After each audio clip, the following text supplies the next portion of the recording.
बहाली 80% नहीं 100% इसमें बहाली की मांग करनी होगी, क्योंकि ये ड्राइवरों की मांग है। कोई हम एसपीटीसी का पोस्ट थोड़े मांग रहे हैं, कोई हम सचिवालय में क्लर्क का पोस्ट थोड़े मांग रहे हैं, पीडीओ सीओ बनने का पोस्ट थोड़े मांग रहे हैं। अगर झारखंडी अपने राज्य में ड्राइवर भी नहीं बन सकता है तो इस तरह की कोई सरकार कोई भी व्यवस्था को हम लोग मंजूर नहीं करेंगे।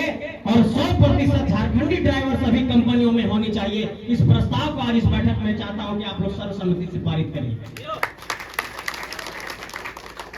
दूसरा, हमारे साथियों ने लिखा है कि सैलरी स्लिप होना चाहिए। बिल्कुल होना चाहिए। सैलरी स्लिप क्यों होना चाहिए बताते हैं। एक सैलरी स्लिप मिलेगा तो इसका प्रभाव क्या पड़ेगा आपकी जिंदगी पर। सैलरी स्लिप मिला, उसमें आपका ईपीएफ का पैसा कटेगा, कुछ हो सकता है टीडीएस का पैसा कटेगा। तो आपके तमाम साथियों को जब सैलरी स्लिप मिलेगा तो आप रिटर्न फाइल करिएगा। आप जब रिटर्न फाइल करिएगा तो आप इनकम टैक्स के डिपार्टमेंट में एक तरीके से अपना डिटेल दे दिए कि भाई हमने इतना कमाई किया, हमने इनकम टैक्स फाइल कर दिया। उसके आधार पर आपको अपना बच्चा का लोन लेने में, अपना लोन लेने में सहूलियत होगी, कोई काम करने में सहूलियत होगी, कोई गाड़ी घोड़ा खरीदने में सहूलियत होगी। इसलिए इस प्रस्ताव को भी सर्वसम्मति से पारित किया जाए कि सभी चालकों का, सभी ड्राइवरों का सैलरी स्लिप सभी कंपनियां दे। और इसके लिए सभी कंपनियों को हम लोग अपनी तरफ से सूचित भी करेंगे। इस बात का आपको भरोसा दिला रहे हैं। ये बात तो हमने कहा ही कि आउटसोर्सिंग कंपनियों में इसके अंदर जो ठेकेदारी की प्रथा है, जो दलाली की प्रथा है, उसको 100% पूरे तरीके से बंद किया जाए। और जिस तरीके से सभी की नौकरी एचआर के माध्यम से लगती है कंपनी में, उसी तरीके से सीधे एचआर डिपार्टमेंट के माध्यम से ड्राइवर को वहां पर नौकरी में रखा जाए। कोई भी बीच में दलाली प्रथा नहीं हो, कोई भी ठेकेदारी प्रथा नहीं हो, कोई भी आउटसोर्सिंग प्रथा नहीं हो। इस बात का यहां से ऐलान करना चाहते हैं और इस प्रस्ताव को पारित करना चाहते हैं। एक हमारे साथियों ने लिखा है कि आउटसोर्सिंग कंपनियों के द्वारा अपने अस्थायी कर्मचारियों के लिए जो भी सुविधा मुहैया कराया जाता है, वो सभी सुविधाएं एक अस्थायी कर्मचारी को भी दिया जाना चाहिए। ये बहुत अच्छी मांग है।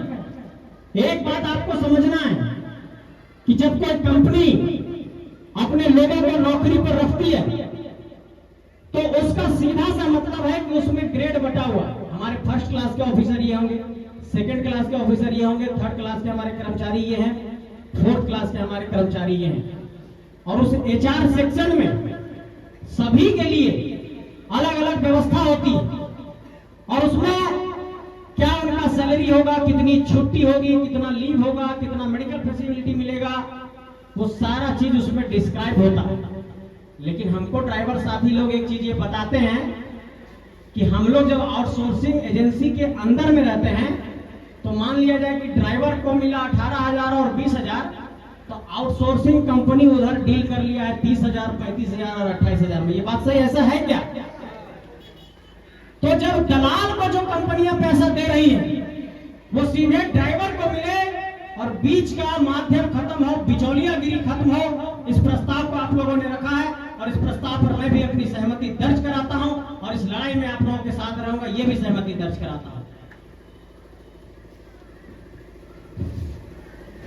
हमारे साथियों ने एक और मांग रखी है कि कंपनी के अंदर काम के दौरान किसी भी कर्मचारी की अगर मृत्यु हो जाती है तो कंपनी की तरफ से 25 लाख रुपए की मुआवजा मिलनी चाहिए। ये बात तो ठीक है कि 25 लाख रुपए की मुआवजा मिलनी चाहिए, लेकिन उससे पहले इस डिमांड को भी रखना होगा कि जो भी चालक, जो भी ड्राइवर वहां काम करने जाएगा, सबका बीमा करो और सबका बीमा का जो वहां पर हमारा पैसा है वो कंपनी को भरना पड़ेगा। इस बात की भी हम लोगों को मांग करनी होगी। हम काम कर रहे हैं आपके यहाँ, लोहा लकड़ रिस्क सब कुछ हम झेल रहे हैं और हमको चोट लग गया तो आप हमारा इंश्योरेंस करिएगा कि नहीं, हमारा बीमा करिएगा कि नहीं? और उस बीमा का प्रीमियम हम नहीं देंगे, उस बीमा का प्रीमियम कंपनी को देना होगा। इसलिए सभी चालकों का ये कंपनियां बीमा करें और बीमे का प्रीमियम भी कंपनी दे। इस डिमांड को भी हम जोड़ना चाहते हैं आप लोगों के मांग के साथ। और मुआवजा जो आप लोगों ने रखा है 25 लाख रुपया, इस 25 लाख रुपया मुआवजा को भी परिजनों को दिया जाए, इस बात को भी यहां से मैं कहना चाहता हूं। एक साथियों ने रखा है डिमांड कि विपरीत परिस्थिति में बाहर निकलने के लिए एडवांस पेमेंट की व्यवस्था होनी चाहिए। ये बिल्कुल सही बात है कि जब अपने जीवन में हम रहते हैं, कहीं काम करते हैं, तो कभी बहुत ज्यादा जरूरत पड़ जाती है, कभी घर में कोई स्वास्थ्य समस्या उत्पन्न हो गई, कभी कोई इमरजेंसी हो गया, कोई घर बना रहा है, कहीं बच्चे का फीस देना है, तो एडवांस पेमेंट बिल्कुल दिया जा सकता है। आप हमारे सैलरी से भविष्य में काट लीजिए, इस तरह का सिस्टम बनाया जा सकता है और इस तरह के डिमांड को रखा जा सकता है। मुझे लगता है कि ये भी आप लोगों की वैध मांग है, सही मांग है। इस मांग पर भी मैं अपनी सहमति दर्ज कराता हूं और हम लोगों का संगठन भी इस पर सहमति दर्ज कराता है। इस बात का आपको विश्वास दिलाते हैं। आप लोगों ने लिखा है कि राष्ट्रीय छुट्टियां दी जानी चाहिए। क्या 26 जनवरी 15 अगस्त को आप लोगों को छुट्टी नहीं रहता है? ये तो अपने आप में, अगर हम एक भारतीय नागरिक हैं और जो छुट्टी का प्रावधान है, चाहे वो त्योहारों में हो, चाहे वो राष्ट्रीय पर्व त्योहारों में हो, एक तरीके से अगर श्रम कानून को पढ़िएगा तो श्रम कानून में न्यूनतम वेतन, छुट्टी सभी का जिक्र है।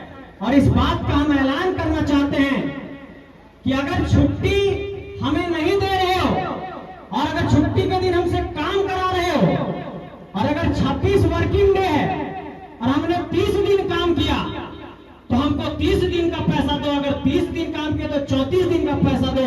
इस तरीके से भी ये व्यवस्था बनानी होगी, क्योंकि हमारा जो हॉलीडे हम लिए नहीं, हम एक्स्ट्रा काम किए, तो एक्स्ट्रा काम का एक्स्ट्रा वेतन मिलना चाहिए। क्या अभी मिलता है आप लोगों को ओवर टाइम का?